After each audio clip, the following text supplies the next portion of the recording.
Hizo silencio en Asensio y a la batalla de las Piedras llegó tarde tras perder el 175. Con Juana de Arco tiró unos penales, a Cristóbal Colón le regaló un GPS y brindó a la salud de Sócrates con cicuta. Es Yona Rodríguez, que hoy nos trae otras historias imposibles de repetir.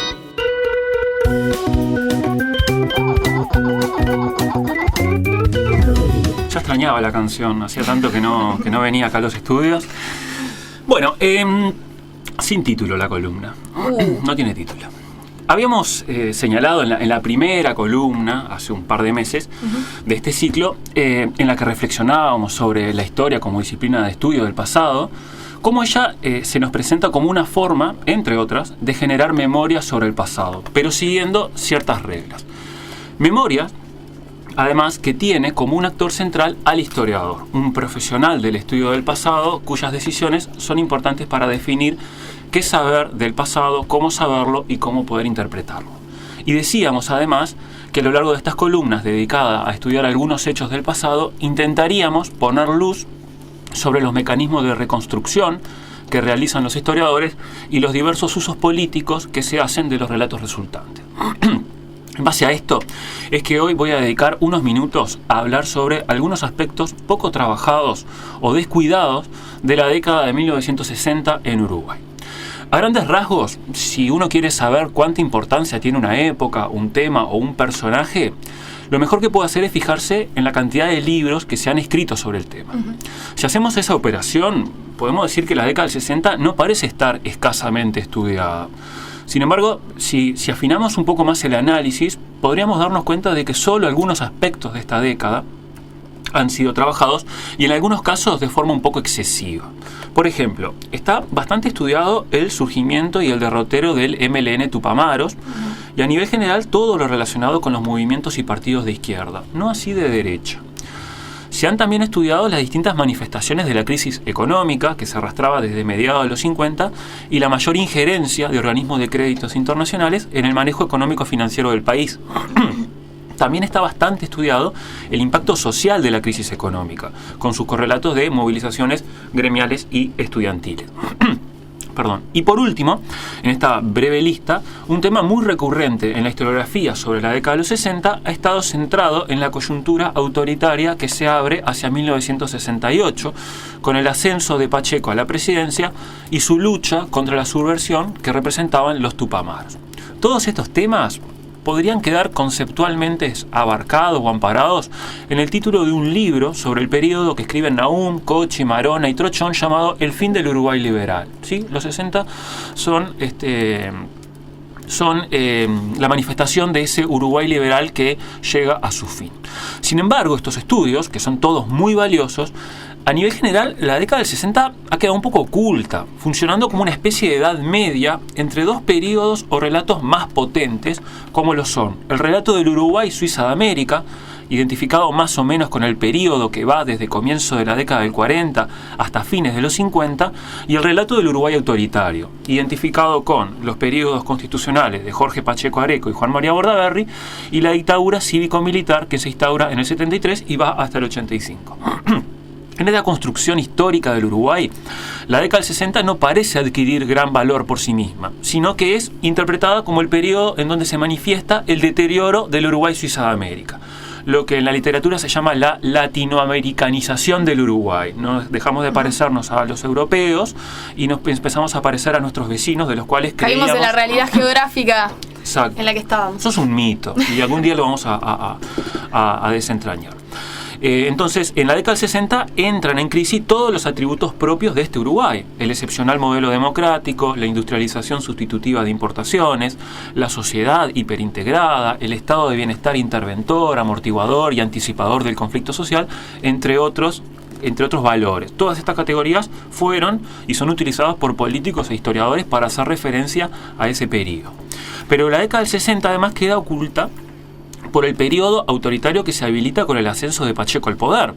Este periodo, identificado con la confirmación de la crisis política, social, económica y para algunos incluso moral del Uruguay clásico, abre una serie de novedades que no son tan novedades, sino que en realidad son continuidades, como es la presencia de la subversión, las prácticas autoritarias de gobierno, la violencia política, la tortura, la injerencia de ideologías foráneas, que quitan relevancia a la década del 60 o más concretamente a los tempranos 60. Entonces, llegado a este punto, nos podemos hacer una pregunta. ¿Es la década del 60 un periodo bisagra, una edad media entre dos modelos de Uruguay que no registra temas o problemas propios que merezcan ser analizados o estudiados, no en función de lo que ocurrió antes ni de lo que hoy todos sabemos que pasó después? Es una pregunta muy soñabrecia, ¿no? Me quedó larga, extensa, uno pierde sentido, ¿no? Es importante estudiar la década de los 60, esa es la traducción breve. Y en realidad lo que me gustaría destacar es que la década del 60 es una década extremadamente importante y que su mayor comprensión nos podría revelar de qué forma las autoridades políticas, los movimientos sociales y los intelectuales del momento analizaron y discutieron el alcance de la democracia liberal republicana en un contexto de crisis económica y social. Entonces, revalorizar la década de los 60 requiere de un gran esfuerzo, que es apartarse de los dos grandes relatos del Uruguay que señalé recién, llegando incluso a cuestionar algunos de sus fundamentos, en la búsqueda de otras continuidades y rupturas que problematicen la realidad histórica y nos saquen un poco de la zona de confort. Bien. Y es este el objetivo que algunos historiadores vienen realizando este último tiempo, al centrar su estudio en la década del 60 y principalmente en la primera mitad, lo que se conoce como los tempranos 60, a la luz de diversas tensiones. Por ejemplo, democracia, autoritarismo, libertad y orden, lo liberal y lo conservador, la legalidad y la ilegalidad, el Estado de Derecho o la violencia política. Estas categorías y realidades fueron debatidas y puestas a consideración en el Uruguay de los 60, analizando los alcances y potencialidades en un mundo de plena Guerra Fría. Otro condimento. Sí. Es en la década del 60 donde en América Latina adquiere gran importancia la disputa ideológica en el amparo de la Guerra Fría. La Revolución Cubana en el 59 y su declarado carácter socialista a comienzos de los 60 llevó a Estados Unidos a implementar una serie de programas de asistencia financiera y logístico-militar en todo el continente, en la búsqueda de alianzas políticas, pero también de condiciones de desarrollo económico que desestimularan y debilitaran posibles apoyos sociales a proyectos revolucionarios procomunistas. Entonces, el Uruguay de los 60 se debatía en esas cuestiones y en este complejo escenario. Y a los efectos de bajar un poco a tierra todo esto, es que quiero ejemplificar brevemente una sola arista de estas realidades opacadas por los grandes y potentes relatos historiográficos, trayendo hoy, en esta columna, un suceso que ocurrió en enero de 1964. Calor. Enero 64. Y estoy hablando concretamente de un frustrado intento de golpe de Estado que se quiso llevar a cabo en Uruguay. Uno de los más conocidos y documentados de una lista más amplia de golpes de Estado que se intentaron realizar en toda esa década. Bien. Repasar estos hechos nos remiten principalmente a dos trabajos que forman parte de esta nueva historiografía interesada por los tempranos 60, como lo son el libro La trama autoritaria, derechas y violencia política en Uruguay, que es un libro de Magdalena Broqueta del año 2014, y Conversaciones reservadas entre políticos uruguayos y diplomáticos estadounidenses, de Clara Aldrigi, libro muy recomendable. Yo no tengo ningún tipo de porcentaje de ganancia si ustedes lo quieren comprar, no es una promoción, pero son libros muy interesantes. Las primeras preguntas que nos podemos hacer son: ¿por qué hubo un intento de golpe de Estado en 1964? ¿Quiénes lo perpetraron o lo intentaron perpetrar? ¿Y por qué fracasó? Bien. ¿No? Y para contestar, viajaremos mentalmente a los 60. Entre fines de los años 50 y comienzo de los 60, emergieron en Uruguay un conjunto de organizaciones autodenominadas demócratas, que vinieron a ocupar el espacio de una derecha militante. Hace un tiempo me acordaba de que en el 2009, creo que fue, surgió la derecha social. No sé si ustedes se acuerdan, Sí, que tenía como logo un caballo. Bueno, algo así en la década de los 60. A nivel general representaban a sectores de la sociedad civil alarmada por la acción de la izquierda movilizada, muy movilizada, en torno a la bandera de la Revolución Cubana. Y en este sentido, estas organizaciones cumplieron una función anticipatoria, una suerte de contrarrevolución preventiva, frente a lo real o aparente de la amenaza revolucionaria, generando respuestas también violentas, algunas veces espontáneas, algunas veces organizadas, al accionar violento y previo de algunos grupos de extrema izquierda.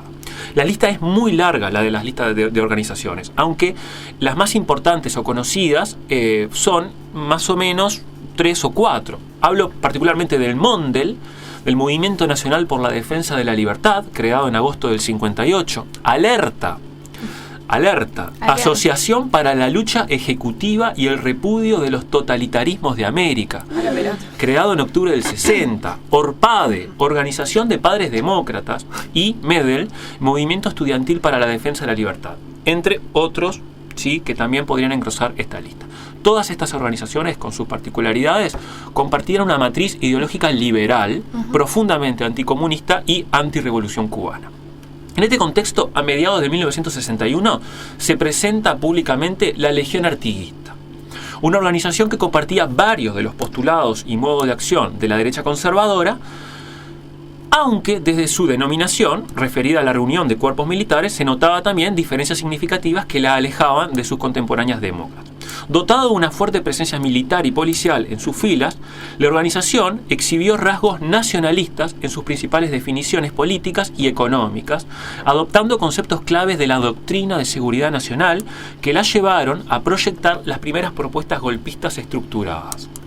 La Legión actuaba bajo la percepción de que la ola revolucionaria arrasaría con los valores del estilo tradicional de vida oriental y con la viabilidad del país, paralizado por los sabotajes y acciones de los sindicatos desleales, fuertemente influenciados por ideas externas que actuaban a través de enemigos encubiertos. En términos de la época, se hablaba de agitadores profesionales que practicaban la gimnasia revolucionaria. Agitadores profesionales y gimnasia revolucionaria son dos conceptos que aparecen muy seguido en el lenguaje de la época. Presentados como veteranos del ideal, listos para el combate, sus miembros se identificaron como ciudadanos sin bandera política partidaria, ya que no es cuestión de divisa, sino de razón de patria, la lealtad a la patria. Con este mensaje habían logrado una gran notoriedad y diversos apoyos y simpatías. Sin embargo, la imagen pública de la Legión Artiguista cambió abruptamente a fines de enero de 1964 a través de un confuso episodio con una amplia difusión mediática que identificaba a dicha organización con acciones encubiertas que no encontraban buena recepción en la opinión pública y entre los numerosos adherentes a la movilización anticomunista. Vayamos a la crónica que nos presenta Broqueta sobre el acontecimiento. El 24 de enero de 1964, el jefe de policía de la ciudad de 33 comunicó al Servicio de Inteligencia y Enlace de la Jefatura de Policía de Montevideo haber recibido una denuncia que alertaba sobre un golpe de Estado que se daría al día siguiente por parte de comandos civiles con apoyo militar. La fuente de información había sido Eduardo Pesuto, un cura párroco de la ciudad de 33, que también era integrante de la Legión. Este tipo Pesuto, además de ser cura párroco, tenía un programa de radio bastante autoritario en su contenido y además daba clase en secundaria. Multiempleo. Exactamente. Y Pesuto especificó que existían planes que consistían en tomar por sorpresa los puentes de la capital, de Montevideo, y aprender radioemisoras para irradiar la primera proclama al país. Desde agosto del 63, la Legión Artiguista se había dedicado a recopilar información y obtener adhesiones y fondos para encarar una fuerte campaña anticomunista. Cabe señalar que entre los más connotados simpatizantes a nivel nacional de la Legión se encontraban el general Genta, Pedro Erro, Carlos Estajano y Juana de Ibarburu. Mira. En los últimos meses de diciembre del 63 y en los primeros de enero del 64 se organizaron algunos encuentros de camaradería, algunos asados, para despedir y recibir el año, respectivamente, y agasajar a los colaboradores que en forma económica protegían la institución. Sin embargo, el último encuentro, el 18 de enero, tuvo un objetivo menos inocente. Un pequeño grupo de asistentes de la Legión Artiguista pretendió consolidar la formación de una nueva organización denominada Vanguardia Tricolor. Organización que se pretendía más radical que la Legión al pretender enfrentar de forma más decidida al comunismo. El flamante movimiento estaba integrado por unas 20 personas, donde destacan los nombres de César Lazus, Vivas Chiape, el coronel en funciones Carlos Acuña y el capitán de ingenieros del Ejército Nacional Eduardo Mantuati, entre muchos otros. Y tenían una sede provisoria en la fábrica de Toscanos Livorno. ¿Sí? El plan quedó redactado en una proclama escrita en la reunión en la que se planeaba un golpe de Estado para el día 25 de enero de 1964, contando con el apoyo de comandantes civiles, regimientos de ingeniería, cuerpo de caballería o tanques, en donde ingenieros tomarían los puentes y vías de accesos principales, contando además con la simpatía de la policía.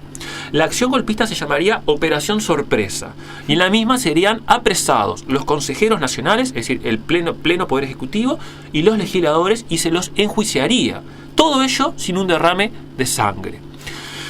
El gobierno de la Revolución Nacional llevaría a cabo además una reforma constitucional para agilizar la gestión administrativa del Poder Ejecutivo, la reglamentación del fuero sindical y el establecimiento de un poder legislativo laboral, paralelo al poder legislativo que todos conocemos. Este poder legislativo laboral estaría integrado por representantes del trabajo manual, científico y dependiente, los sectores patronales y el capital extranjero. Además, y acá viene lo lindo, se planteaba declarar al comunismo y a los comunistas como enemigos públicos número 1 de la República Oriental del Uruguay, declarados fuera de las garantías constitucionales y fuera de los procedimientos democráticos. Tras la denuncia del cura Pesuto, quien fuera informado del futuro golpe por uno de los miembros de la vanguardia tricolor durante un viaje de ómnibus de Minas a Montevideo. Se mamó y ta. El servicio, claro, se fue de boca. Se fue de boca. Se fue de boca en un viaje. En esos viajes se permite uno, ¿no? Pues empezás a charlar. 2 horas de tantas ómnibus. horas, claro. Después que preguntás por la familia y eso, y hablas del tiempo. Y arrancás. Che, ¿Cómo está la situación? Claro, Y ahí, estamos por programar un golpe de Estado. está brava Se lo la dijo. crisis. Mirá, tenemos Ahí esto está. pensado. Bueno, luego que Pesuto hace la denuncia, el Servicio de Inteligencia y Enlace obviamente detiene a varios de los denunciados y realiza averiguaciones, interrogatorios. El tema es que al menos de un mes no había ningún efecto judicial. El tema quedó por ahí. Bien. Al conocerse a través de la prensa la noticia del complot y la intentona golpista, la mayoría de los simpatizantes, partidarios de una línea dura contra el comunismo, se desligaron públicamente del movimiento, incluido el propio Pesuto, quien en su programa radial declaró: es indudable que esta gente quiere reformar, pero el camino a elegir tiene que ser el de la legalidad. Las autoridades de gobierno le restaron importancia al episodio, a pesar de que el 25, el día que iba a ocurrir el golpe, se tomaron medidas especiales de protección a los gobernantes y vigilancia de las instituciones públicas. Podríamos concluir que el confuso hecho ejemplificó hasta qué punto algunos sectores conservadores estaban dispuestos a actuar en demanda de mano dura y orden ante la amenaza del recrudecimiento de la movilización social y sindical. Pero nos falta, para dar mayor consistencia al relato, incluir a un actor importante, cuyo apoyo hubiera llevado al éxito el intento golpista, y hablo de Estados Unidos y su embajada en Montevideo. En estos momentos, los embajadores norteamericanos realizaban importantes negociaciones diplomáticas con Brasil, evitando que el mismo, Brasil, invadiera al Uruguay al considerar su flamante gobierno dictatorial que nuestro país representaba una amenaza similar a la que representaba Cuba para Estados Unidos. En el plano local, la embajada no consideraba oportuna acciones contrarias a la Constitución, más bien pretendía modificar la Constitución vigente, restaurando un poder ejecutivo unipersonal, el que debería de corregir la falta de autoridad y de decisión generada por el Ejecutivo colegiado. Pero el embajador Coer, ¿sí?, además, dio, en simples palabras, un motivo más que suficiente para no avanzar por el camino del golpe, al afirmar en un informe reservado que en Uruguay no hay golpistas aceptables a la vista. 1964. No hay golpistas aceptables a la vista, ya que los militares, con voluntad golpista, carecían de talento, y los civiles que lo apoyarían de confiabilidad política. Sí. Se había hecho todo un análisis sobre todas las figuras que podían llegar a ser. Libro de Clara Aldricci, aparece estos informes desclasificados.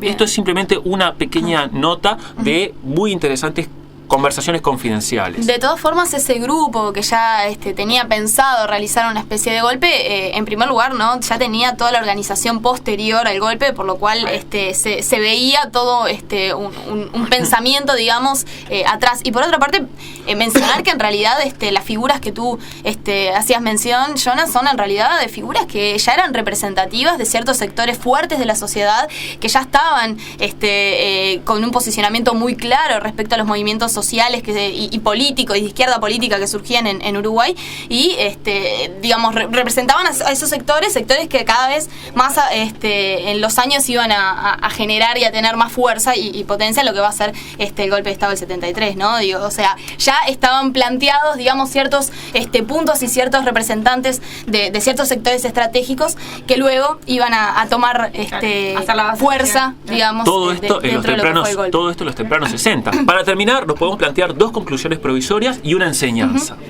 La primera es que en los tempranos 60 la lucha contra el comunismo, como decías vos, Tamara, contra el comunismo internacional y su representante regional Cuba, abrió espacios para la mancomunión de políticos, militares retirados y en funciones, empresarios y personalidades reconocidas del país en la búsqueda de reformas jurídicas o institucionales que enfrentaran la creciente subversión que representaba la infiltración ideológica foránea, estando la democracia en una discusión permanente. Este es un rasgo propio de los tempranos 60. La segunda conclusión nos lleva a considerar la influencia de Estados Unidos en el país, siempre presente, pero cada vez más constante en esta década, con unos objetivos claros: concientizar sobre el peligro rojo que representaba la revolución cubana, e influenciar la toma de decisiones del gobierno. No está de más decir que cuando la opción golpista se convirtió en la más redituable, Estados Unidos buscó y perfeccionó golpistas aceptables a la vista. Y por último, el consejo: nunca confíes en un cura. Una inocente charla con un cura en un ómnibus rumbo a Montevideo te puede arruinar un golpe de Estado.